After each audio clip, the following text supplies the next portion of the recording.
যে বাংলায় যে সকল পরিযায়ী শ্রমিক বাংলার বাইরে কাজ করছে তাদের বাড়ি ফিরিয়ে এনে এবং তারা যদি নিজেরাও চলে আসে, যারা আসতে পারবে, যারা আসতে চায়, তাদের পুনর্বাসনের জন্য আমরা একটা পরিকল্পনা গঠন করেছি।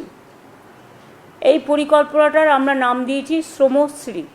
যারা ফিরে আসবেন এককালীন ভ্রমণ সহায়তা সহ আমরা 5,000 টাকা দেব।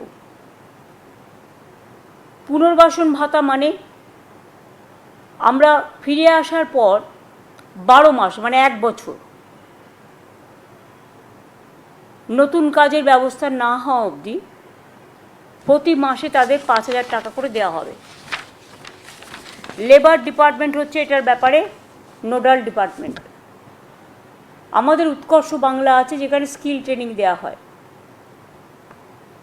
ফিরে আসা শ্রমিকদের মধ্যে আমরা দেখব দক্ষতা কার কীভাবে আছে, এবং যদি দক্ষতা থাকে দরকার হলে আমরা তাদের আবার প্রশিক্ষণ দেবো, দিয়ে বিভিন্ন কাজে ইনভলভ করব।